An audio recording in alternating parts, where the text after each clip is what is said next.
오늘 함께 읽은 본문을 통해서 그를 어떤 사람이라 하느냐라는 제목으로 주의 뜻을 나누도록 하겠습니다.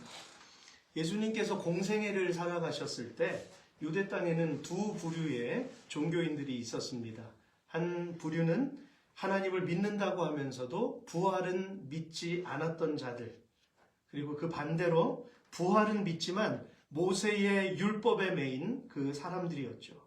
바로 사두개인과 바리새인들이었습니다. 그러면 같은 하나님을 믿으면서도 왜 그렇게 나뉘어졌을까요? 그것은 서로가 성경 해석을 달리 했기 때문입니다. 진리의 영이 오셔서 깨닫게 하시지 않는 이상은 그들의 근본적인 문제는 절대로 해결될 수 없을 정도로 그들의 마음은 강팍하게 굳어져 있었습니다. 그래서인지 복음서에는 유독 앞을 보지 못하는 소경이었다가 눈을 뜨게 되는 치유 사건이 굉장히 자주 등장을 합니다. 특별히 예수님은 요한복음 8장 12절에서 나는 세상의 빛이니 나를 따르는 자는 어두움에 다니지 아니하고 생명의 빛을 얻으리라, 이렇게 말씀하셨어요. 이 세상의 빛으로 오신 예수님께서 앞을 보지 못하는 이 어두움에 사로잡혔던 한 사람의 인생에 생명과 구원의 빛을 비춰주신 것입니다. 아까 이 맹인이었던 사람이 고백했잖아요. 창세 이후로 아예 처음부터 못 보던 사람이 눈을 떴던 일은 없었다. 그런 고백을 하지 않습니까? 이건 굉장히 큰 충격이었습니다. 지난주 월요일에는 로마 캐톨릭의 교황이었던 프란치스코가 세상을 떠났던 일이 있었습니다. 그래서 온 매스컴이 떠들썩했어요. 한 종교를 대표했던 수장이었으니까 그럴만도 하다고 생각할 수 있죠. 하지만 아이러니한 것은 그의 죽음에 대해서 수많은 그리스도인들이 SNS나 블로그에 포스팅을 해가면서 그가 살았던 삶을 칭송하는 모습을 보면서 마음이 좀 불편했습니다. 왜냐하면 그 이면에 그가 가졌던 사상이나 생각들보다는 사람들에게 단지 보여지는 그러한 행위에 큰 의미를 두었기 때문이죠. 이전부터 저는 가끔 그가 세상에 한마디씩 던지는 그 말들 때문에 아주 위험하다고 생각한 적이 있어요. 그는 2013년에 하나님의 뜻을 따라 선하게 사는 사람은 무신론자라도 구원을 받을 수 있다, 이런 얘기를 했어요. 물론 이렇게 잘못됐기에 프로테스탄트가 생겨났고 종교개혁을 한 것이지만요, 어쨌든 아주 본질적인 문제까지도 이렇게 다 흐려놓는 그런 발언을 했다라고 한 것이죠. 2019년에는 아랍에서 아부다비 회의를 통해서 다양한 종교와 문화, 인종의 다양성은 하나님의 뜻이다, 이렇게 선언을 했습니다. 그때 캐톨릭 내에서도 굉장히 큰 파장을 일으킨 바 있었죠. 즉, 이 말은 모든 종교가 하나님의 뜻에 의해 존재한다라는 것이고요. 모든 종교가 구원의 길이 될 수 있다라는 것을 공포한 것이기도 하죠. 정말 그렇습니까? 모든 종교는 하나님을 떠나 살아가는 인간이 가진 죄의 열매일 뿐입니다. 죄의 열매로 파생된 거예요. 그러므로 그는 요한복음 14장 6절에서 말씀하신 오직 예수님만이 구원의 길이 되신다 라고 하는 것, 그 진리를 왜곡했습니다. 분명히 신약 성경에 명시되어 있는 말씀까지도 왜곡한 거예요. 그렇지 않습니까? 반성경적 행보를 보였던 인물입니다. 그 외에도 이 시대가 트렌드로 따라가며 성경에서는 분명히 죄라고 말씀하신 가증한 행위들을 포용하는 발언들을 굉장히 많이 했어요. 그래서 죄와 타협하는 모습을 보였다라고 하는 것이죠. 그는 우리는 입에 담을 수도 없는 예수님의 대리자라는 호칭을 가지고 있습니다. 그래서 저는 그리스도인들에게 묻고 싶습니다. 이 모든 사실들을 알고 있으면서도 그를 칭송했느냐는 거예요. 만약에 그가 진리를 가지고 있지 않은데도 불구하고 세상에 단지 착한 행보를 보였다는 이유만으로 그를 높였다라고 한다면 오직 믿음으로, 오직 성경으로 라는 슬로건을 내걸고 종교개혁을 했던 수많은 그리스도인들의 삶을 무색하게 만들어 버렸다라고 하는 것입니다. 진리의 강조점이 여러분 시대마다 변하는 것입니까? 아니죠. 진리는 변하지 않습니다. 히브리서 13장 8절에서는 분명히 말씀하셨어요. 예수 그리스도는 어제나 오늘이나 영원토록 동일하시니라. 아멘. 그리고 또한 이사야 40장 8절에서는 풀은 마르고 꽃은 시드나 우리 하나님의 말씀은 영원히 서리라 하라. 아멘. 이렇게 선포하고 있어요. 또한 마태복음 24장 35절에서 천지는 없어지겠으나 내 말은 없어지지 아니하리라 라고 주님이 말씀하신 바 있죠. 이렇게 명백한 말씀들이 계속해서 있는데 이 말씀은 온데간데 없이 사라져버리고 본인이 신이 되어서 본인이 마치 예수 그리스도가 된 것이냐? 그렇게 함부로 성경을 왜곡하고 바꾸고 사람들을 혼미하게 만들고 있느냐라고 하는 것이죠. 어째서 사람들은 그 거룩하신 하나님의 말씀들을 자꾸만 바꾸어 놓는 것입니까? 교회 안에서도 많이 바꾸어 놓아요, 사람들이. 그것은 종교 지도자들의 이기심과 하나님의 뜻 위에 서려고 하는 교만 때문임을 우리는 기억해야만 합니다. 저는 목사지만 아무것도 아닙니다. 하나님이 그냥 세우셨으니까 저는 제 일만 하다가 그냥 가면 되는 거예요. 그런데 왜 선을 넘느냐는 거죠. 하나님의 말씀을 해석하는 선을 넘어가고 있어요. 본문에 나오는 유대 종교 지도자들을 보세요. 그들의 사명은 율법의 본뜻을 훼손시키지 않고 그 율법의 주체이신 메시아를 기다리는 것이었습니다. 하지만 정작 예수님께서 자신을 나타내시고 기적을 통해서 하나님의 아들로서의 권위를 보여주셨음에도 불구하고 오히려 안식일 지키지 않는다. 죄인으로 치부하며 예수님을 힐난하는 그런 바리새인들의 모습을 우리가 보았다라고 하는 것이죠. 여러분, 하물며 이 세대이겠습니까? 지금 수많은 기독교인들이 우리 내면의 믿음이나 하나님의 뜻에 순종하는 마음보다는 오로지 세상 사람들 앞에서 잘하고 못하고 하는 모습만을 보며 평가하는 덫에 걸려 있어요. 행위가 저 사람 착한데? 저 사람 좋은 일 많이 하는데? 선한 영향력?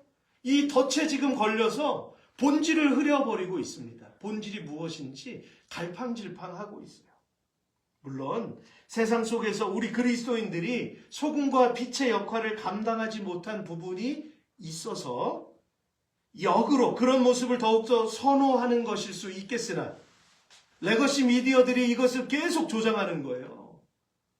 이상한 교회들 골라가지고 앞에다가 딱 그걸 보여주면서 지금 교회의 타락한 모습들 이러한 것이다라고 계속 부추기고, 그죠? 저도 지나보니까 알겠더라고요.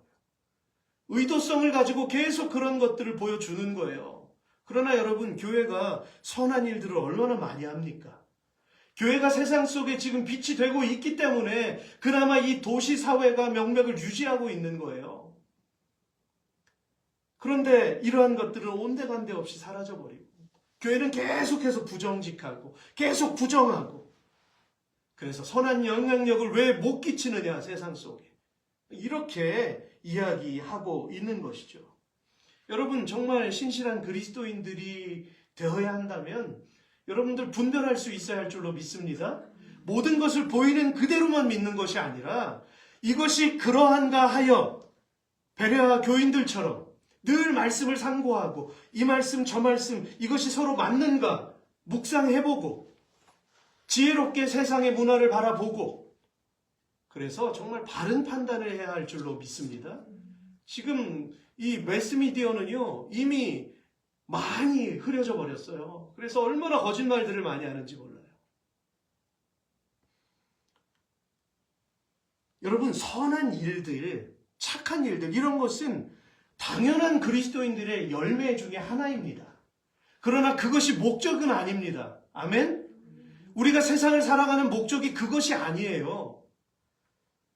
그러면 우리 그리스도인들이 가지고 있어야 할 삶의 목적은 무엇입니까? 하나님의 영광을 드러내는 것입니다. 내가 드러나는 것이 아니라, 선한 영향력을 끼친 어떤 위대한 인물이 드러나는 것이 아니라, 우리의 모습은 온데간데 없이 사라져버리고 하나님의 영광이 드러나야 되는 거죠. 그 초대교회 안디옥 교회처럼 사람들이 칭송하는, 교회를 보면 하나님이 보이잖아요. 그죠? 사람들의 시선을 하나님께로 향하게 해야 하는 것입니다. 그런데 그리스도인들이 하나님은 드러내지 않고 오직 선한 영향력에만 눈이 가리워져서 사람을 찬양하는 올무에 걸려 넘어지고 있다라고 하는 것입니다. 그러니까 목회자들도 판단을 하는 거예요. 자유자재로. 저 목회자는 선한 사람, 저 목회자는 악한 사람. 그걸 왜 자기가 판단합니까? 하나님께서 어떤 목사님을 통해서 어떤 말씀을 하시는지 어떻게 알아요? 사람들은 너무 쉽게 판단을 하고 있어요, 지금.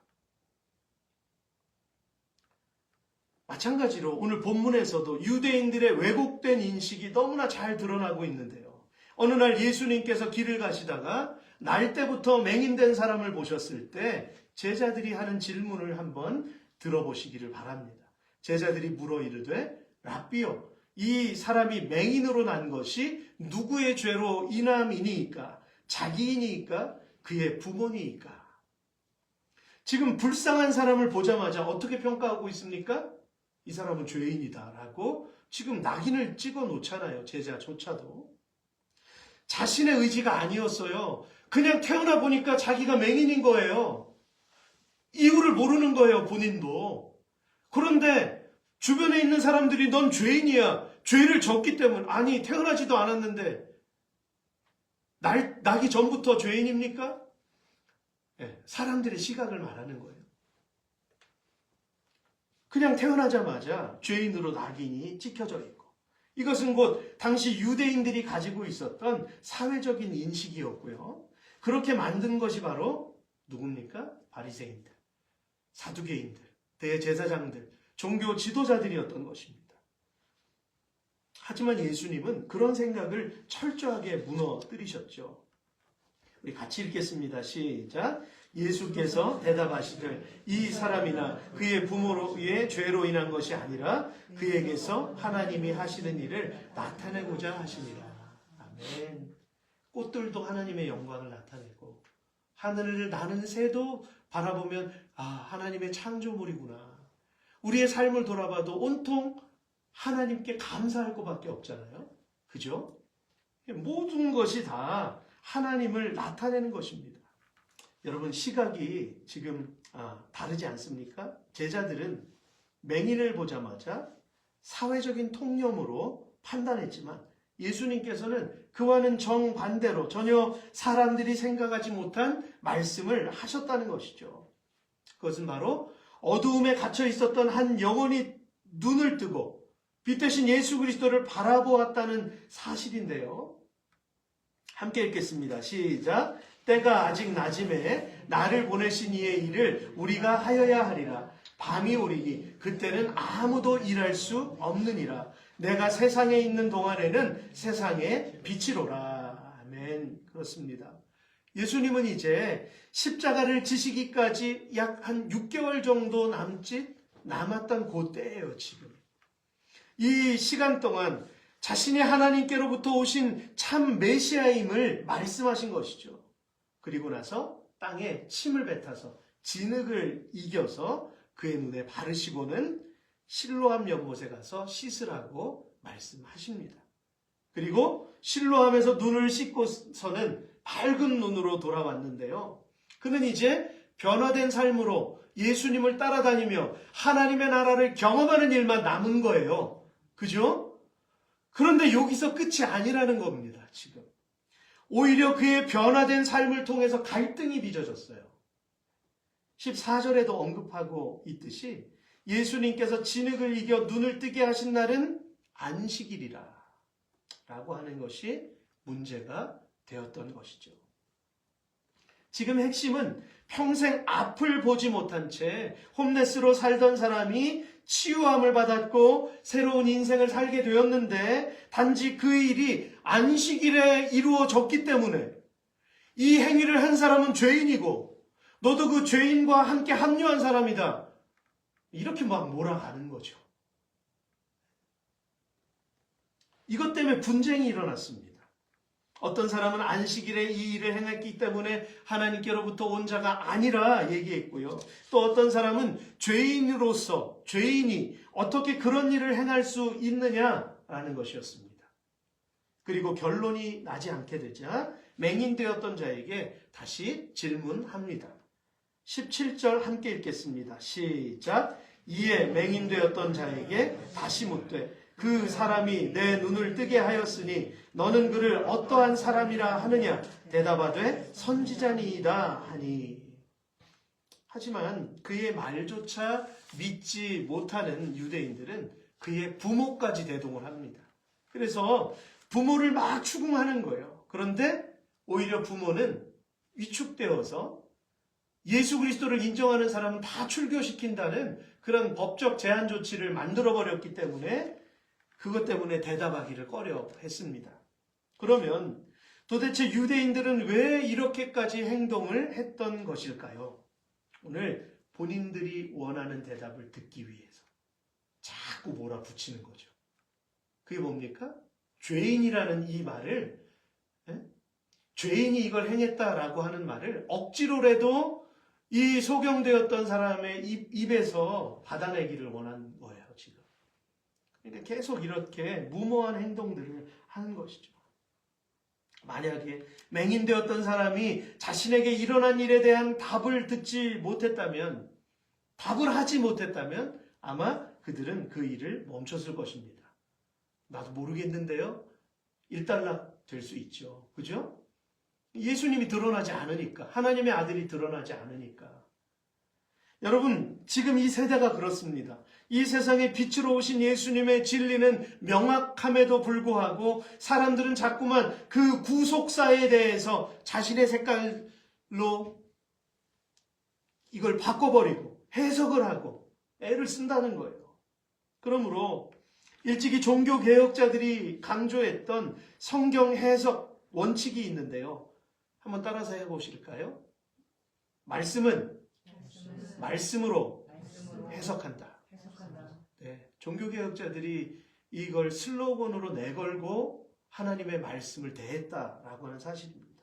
왜냐하면 성경의 권위를 다른 외부적인 해석으로부터 차단시키기 위함이었어요. 예를 들면 교황의 주장이나, 굉장히 그 힘이 강력하잖아요. 교황의 사사로운 주장이나 사람의 전통, 쭉 내려져 왔던 사람만의 전통, 그리고 세상의 철학들로 하나님의 뜻을 왜곡시킬 수 있기 때문입니다. 즉, 성경 자체가 성경을 해석하는 기준이 되어야 한다라는 것이죠. 성경은 조금 편한 말로 아구가 맞습니다. 아귀가 맞습니다. 구약에서 하신 말씀과 신약에서 하신 말씀들이 맞아떨어져요. 스데반이 죽어가면서 긴 설교를 하잖아요. 베드로도 오순절 마가다락방에서 긴 설교를 하지 않습니까? 그때 무엇을 인용합니까? 다윗도 인용하고 구약 선지자들의 그 예언된 말씀들을 인용하잖아요. 심지어는 예수님까지도 그의 말씀 속에서 구약의 성경들을 인용하신 적이 굉장히 많았습니다. 이게 무엇입니까? 바로 그 원리인 거예요. 말씀은 말씀으로 해석하는 겁니다. 그러니까 그리스도인들은 성경을 적게 읽어야 되겠어요? 많이 읽어야 되겠어요? 많이 읽어야죠. 계속 읽어야죠. 그래야 말씀이 막힐 때 다른 말씀이 생각이 나고 또 그 말씀을 힘입어서 우리가 기도하는 것 아니겠습니까? 그런데 말씀이 가장 중요한 반석이고 기초인데 말씀은 조금 읽으면서 그냥 너무나 많은 책들로 머리를 가득 채우는 거예요. 하나님의 말씀보다 그게 더 많이 앞서가는 거예요. 그럼 위험해집니다. 그래서 그래서 저는요, 젊은이들이 혹시라도 신학을 한다고 하는 젊은이들이 있으면 저는 계속해서 재차 묻습니다. 확실한 거야? 하나님이 널 부르신 거야? 네, 계속 묻습니다. 그리고 만약에 이 크리스찬으로서의 그 교회에서의 생활도 볼 수 있잖아요. 그런 것에 더 아주 기본적인 것부터 더 열심을 내서 그걸 채우고 정말 하나님 앞에서 확실한 응답을 받지 않으면 시작하지 말아라. 그렇게 저는 권면을 합니다. 이런 길인데 너무나 많이 쉽게 생각하는 거예요. 한번 신학교 가볼까? 가보지 뭐. 그러니까 어떤 일이 일어나는 줄 아십니까? 교회를 혼란시키는 거예요. 저는 몇 차례 그런 모습들을 보았습니다. 왜 그렇습니까? 말씀은 말씀으로 해석하기 때문에 말씀을 통해서 본인이 거듭남의 체험을 해야 되고 말씀을 통해서 확신을 가지고 있어야 되고 언제 어디서든지 하나님의 말씀을 전할 수 있는 그 마음의 뜨거움과 영혼을 향한 그 갈망함이 있어야 그 길을 걸어가는 것 아니겠어요? 말씀은 말씀으로 해석한다는 의미가 무엇일까요? 성경은 스스로 명확하기 때문에. 왜냐하면 로고스이신 하나님의 말씀이기 때문에, 말씀으로 천지를 창조하셨기 때문에, 그 말씀에 우리가 100% 권위를 부여하지 않으면 내 속에서는 자꾸만 시험이 일어나고 마귀의 유혹에 넘어가는 거예요. 완전하십니다. 스스로 명확하기 때문에 조금 난해한 성경 구절은 다른 성경 구절을 통해서 해석해야 된다는 것이고요. 성경은 한 구절만 따로 떼서 해석하면 안 되고 성경 전체의 문맥 속에서 그 말씀의 흐름을 보면서 그 말씀을 해석해야 한다는 것입니다. 한 말씀 그냥 암송해가지고 그 전후 문맥 다 잘라버리고 이게 무슨 뜻인지 모르고 이 말씀 자체로만 가지고 막 맹목적인 기도를 하면 안 돼요. 무슨 말씀인지 아셨죠? 네? 그래서 이 말씀이 되게 참 좋은 꿀송이 같이 단 말씀이다. 그러면 그 말씀의 문맥을 읽어보시고 정말 성경에서 원래 말씀하셨던 뜻이 무엇인지를 내가 먼저 깨닫고 그 다음에 내 삶에 적용시켜야 할 줄로 믿습니다. 성경 전체의 문맥 속에서 해석이 되어야 할 이유가 무엇이냐면 성경은 모순되지 않기 때문에 서로가 조화롭게 이해할 수 있는 하나님의 말씀이라는 것이죠. 그러므로 고린도전서 2장 13절에서는 이렇게 말씀하십니다. 우리가 이것을 말하거니와 사람의 지혜가 가르친 말로 아니하고 오직 성령께서 가르치신 것으로 하니 영적인 일은 영적인 것으로 분별하느니라. 아멘.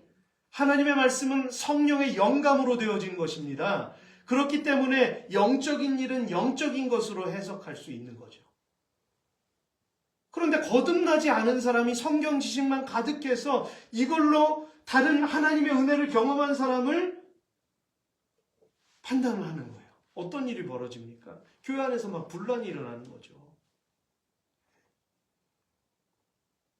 머리만 무거워서는 안 되고 가슴이 뜨거워야 합니다. 하나님이 주신 말씀으로 하나님의 은혜로 가슴을 채워야 하겠죠. 성경은 성령의 인도하심 아래 성경의 다른 부분을 통해서 해석해야 한다는 말씀이고요. 베드로후서 1장 20절과 21절에서는 이렇게 말씀하셨습니다. 먼저 알 것은 성경의 모든 예언은 사사로이 풀 것이 아니니 예언은 언제든지 사람의 뜻으로 낸 것이 아니요 오직 성령의 감동하심을 받은 사람들이 하나님께 받아 말한 것임이니라. 아멘. 거룩한 말씀이죠. 즉 성경은 개인적인 견해가 아니라 성경 자체와 성령의 조명 아래 이루어져야 함을 의미하는 것이죠. 저는 설교할 때 가끔씩 신학자들이나 목회자분들의 말씀을 인용합니다. 근데 그것은 그 말씀에 부합한 내용을 참고하기 위해서 인용하는 거예요. 여러분도 그렇게 이해를 하셔야 합니다. 그런데 어떤 신학자들은 성경보다는 어떤 한 신학자의 큰 이론, 그 틀 안에서 그게 강력하게 본인 안에서 작용을 해서 성령의 조명보다는 사람의 이해나 논리와 사람의 자료와 그런 것이 앞서서 자칫 잘못하면 잘못된 해석을 할 수 있다는 것이죠. 얼마나 위험한 일인지 모릅니다. 그래서 사실 하나님의 은혜를 받은 사람들은 입이 무거울 수밖에 없어요. 그죠? 왜냐하면 내가 너무나 쉽게 이야기한다거나 쉽게 무엇인가를 대안으로 다른 성도한테 이야기해 준다라고 하는 것은 그를 책임져야 되는 거예요. 그렇지 않습니까? 네.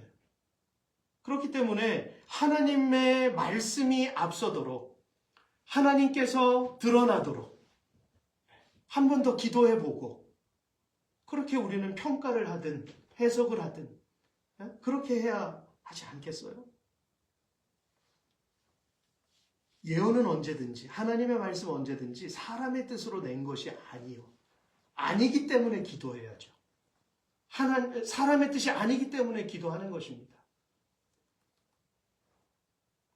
오늘 본문에서도 예수님께 고침을 받은 맹인을 두고 그에게 예수님을 부인하도록 종용하는 유대인들의 계략을 보면서 그들의 영적인 무지함을 보게 됩니다.